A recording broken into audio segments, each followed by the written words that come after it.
Chers téléspectateurs, bonjour. Je vous espère en forme et que vous avez bien commencé la journée. Je suis là aussi pour vous donner deux petites informations et puis essayer ensemble de réfléchir. D'abord, pour commencer, comme vous le savez, peut-être d'autres ne savent pas, le pape François est hospitalisé.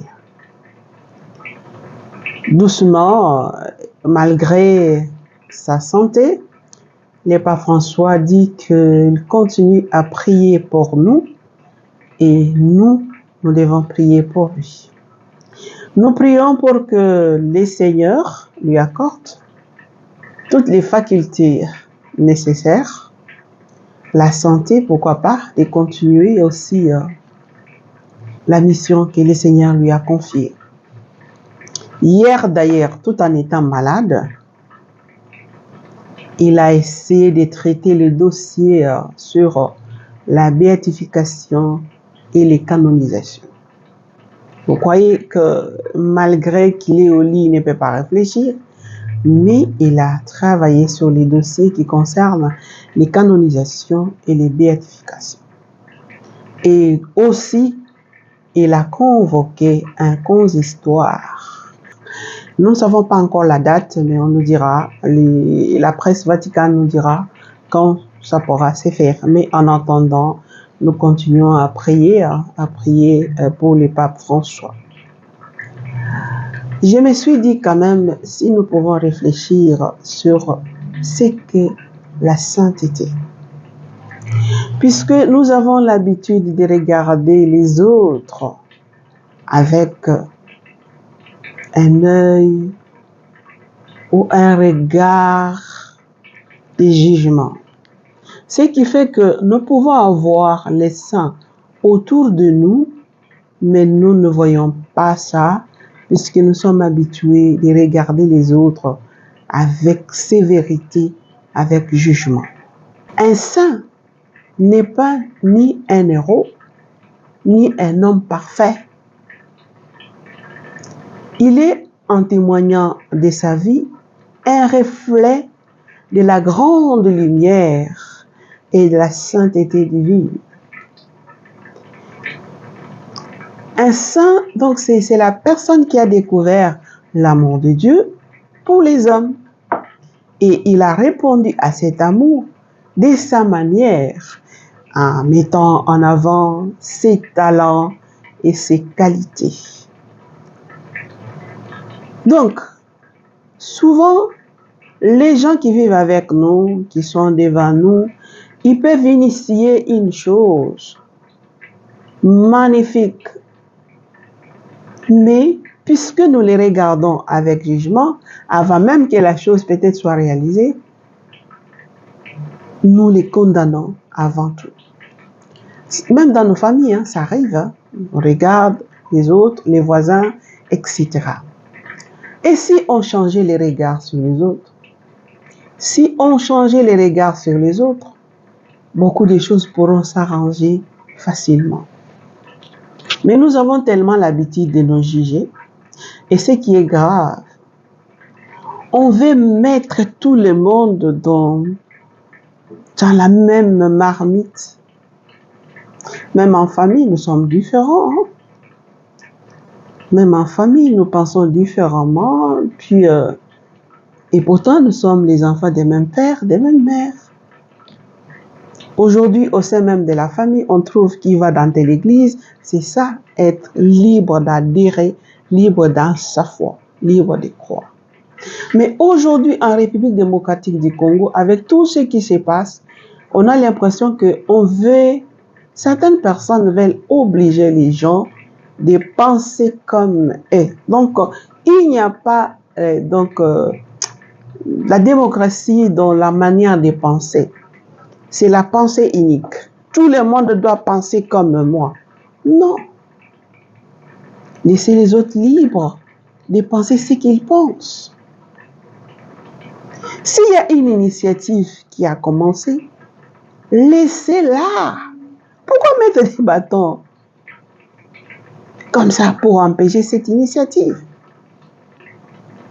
Dans la plupart des cas, souvent, ce sont les gens qui se sentent mal de cet acte ou de cette parole, puisqu'il y a une vérité là-dedans et ça les dérange. Parce que je ne vois pas en quoi est-ce que une très bonne chose, non seulement pour moi, mais pour d'autres aussi, me dérangerait si c'est pour l'intérêt de tout le monde. Mais si ça dérange mes intérêts à moi, alors c'est là où les gens parfois s'agitent. Essayons d'échanger les regards sur les autres et nous découvrirons dans les autres les qualités et l'importance de tous pour être unis, regarder dans la même direction pour sauver le Congo. Si nous allons en ordre dispersé, comme nous sommes en train de le faire, moi je suis ceci, toi tu es de cela, toi tu es de l'Est, toi tu es du centre, moi je suis de l'Équateur, moi je suis ceci, cela. Ça nous apporte quoi? Des divisions inutiles. Ceux qui pensent diviser pour s'enrichir, vous pensez que dans la tombe, vous partirez avec tout ce que vous avez? Dans le monde et en Afrique, on a connu des hommes puissants, des femmes puissantes. Ils ont ceci, ils ont cela. Mais quand ils sont partis dans la tombe, ils ont tout laissé. Peut-être vous allez dire que non, pendant ces moments, on est en train d'abord de jouir. Oui, la jouissance, mais après. Après. Apprenons donc à nous détacher de nos idées, de nos vouloirs. Apprenons à accepter aussi les idées des autres. Et ensemble, on peut mettre ces idées-là pour arriver à quelque chose de bon. La responsabilité des Congolais aujourd'hui ou de l'avenir de la RDC dépend de nous tous. Pourquoi cette culture des mensonges dans les réseaux sociaux? Pourquoi cette culture de la haine? Pourquoi cette culture de la mort? Au nom de la voix, au nom du pouvoir, au nom de la puissance, on anéantit, on écrase tout ce qui est sur notre passage. Et la plupart des cas, ce sont les pauvres, les innocents qui subissent cela.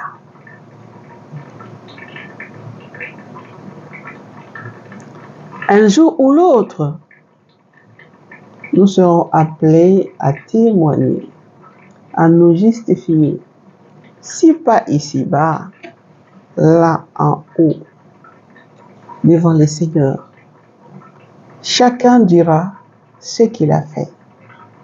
Oui, mes frères et sœurs, ne voyons pas que notre vie s'arrête ici-bas. Apprenons de l'expérience des autres. Lisons l'histoire de l'humanité. Vous verrez que nous ne sommes rien sans l'amour, sans la charité. Une fois, il y a un médecin qui me disait que son père était décédé. Il était trop jeune. Et la maman s'est poumonée comme elle pouvait pour les faire étudier. Jusqu'à quand le monsieur est arrivé en deuxième des humanités, comme on appelait dans les temps. Voilà que la maman meurt aussi. Ils se sont retrouvés comme ça. Les messieurs ne savaient pas qui pouvait, parce que j'étais encore jeune, qui pouvait payer pour lui les études. Un jour, il est tombé malade. Sa sœur l'accompagnait à l'hôpital. Et dans cet hôpital-là, parce que son père était médecin, alors le médecin des gardes posa la question, vous vous appelez comment? Vous êtes les fils. Oui, oui, oui, mais votre père m'avait encadré quand j'étais stagiaire, il m'avait aidé, d'ailleurs, il m'avait aidé. Non, moi je ne voulais, je vais payer pour vous les frais de l'hôpital. Le lendemain, il est allé signaler les autres, venez voir les fils de tel. Les autres sont venus. Ah, ton père, un bon témoignage. Voilà l'héritage que nous pouvons laisser. Et un des médecins s'est intéressé même à la famille et il a pris en charge le monsieur. Il a dit au garçon, j'aimerais que vous puissiez hériter des valeurs que votre père avait. La courtoisie, le respect, la charité, l'amour, la bienveillance. Les sourires, c'est aussi un don. Et le monsieur a été pris en charge par ces médecins-là. Il lui a dit même, vous savez, moi j'étais parti en Europe pour étudier grâce à votre père. Et moi je ne vous laisse pas comme ça. Dites-moi, où est-ce que vous voulez aller pour les études? Et le médecin là a dit, non, moi je préfère étudier ici à l'Unikin. Il a dit, pas de problème, je vais prendre pour toi les faits d'études. C'est comme ça que ce médecin-là a pris en charge le monsieur jusqu'à quand le monsieur a fini.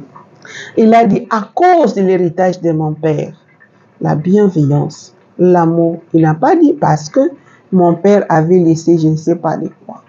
On peut avoir tout dans le monde, mais si on manque la paix, on n'est rien. Regardez combien de gens meurent aujourd'hui. La tension, ceci, tout ça, ça les dépasse d'un coup. Quelqu'un qui avait tout, il a tout perdu d'un coup, on tombe malade. Mieux vaut ne pas avoir, pour ne pas tomber malade. Ou je voulais dire avoir les nécessaires, les plus importants dans la vie. Les nécessaires, les plus importants pour vivre. Parce que la fois passée, je vous ai dit que on ne vit pas pour manger, mais on mange pour vivre. Cette phrase a tout son sens. Vous ne travaillez pas, vous n'amassez pas pour manger, mais pour vivre. Donc, on ne vit pas pour manger, on n'accumule pas pour manger, on devient gourmand, on cherche par surcroît, même à tuer les gens, parce que, excusez-moi, on doit en avoir à tout prix. Non. On a ce qu'on a d'essentiel pour vivre, pour faire le bien, pour aider les autres, pour construire, pour le développement, ainsi de suite. Et quand vous mourrez, vous irez en paix. Matière à réfléchir. À chacun sa part, en commençant par moi-même. Nous sommes tous frères. Oui, le cardinal Ambongo a raison de le dire. Et nous, à Kinshasa, c'est chez nous, pour nous tous. Personne ne peut se taper la poitrine pour dire Kinshasa, c'est moi. Je suis propriétaire de Kinshasa. Non. Nous sommes tous Congolais. Kinshasa, c'est chez nous. Mbujimaï, c'est chez nous. Kananga, c'est chez nous. Lubumbashi, c'est chez nous. Kolwezi, c'est chez nous. Kisangani, c'est chez nous. Beni Butembo, c'est chez nous. Mbandaka, c'est chez nous. Partout où les Congolais se trouvent, c'est chez lui. Il n'y a pas où ici c'est chez nous, ce n'est pas chez vous. Non. Suivant le cardinal Ambongo.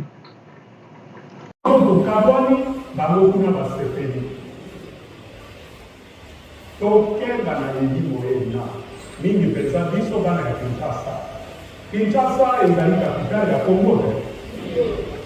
Pe moto nyonso aye kofanda na Kinshasa azali epai ya ye. Il n'y a pas un étranger à Kinshasa. Moto moko na Kinshasa akoki koloba tete ngai nde kolo Kinshasa yo ozali mopaya ozali mouta azali na Kinshasa te. Tout Congolais est chez lui à Kinshasa.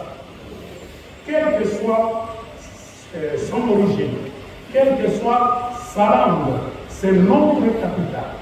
C'est notre capitale. Nous sommes tous chez nous.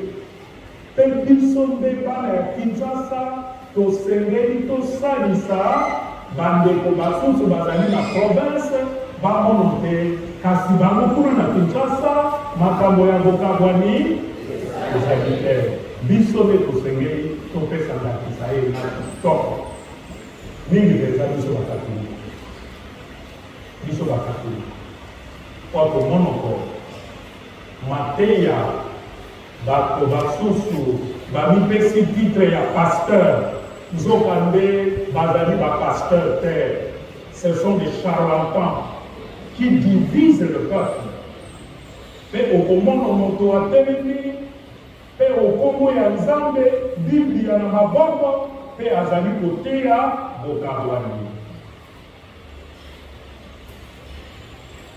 Yango wana sila atebisi biso lelo alobi liboso te opetre moto maboko, liboso te okumisa moto. Enoka ya liboso ezali nini? Yoka na ino maloba manje, yoka na ino maloba manje. Pe yo moko okoyeba te moto wana azali moto wa Bwana, moto wana atindami na Nzambe, to moto wana azali mosali wa Satana. O Satana nde mokonzi wa bokabwani. C'est le prince de division. Biso ba Kristo Katoliko tozala banzeleneke basolo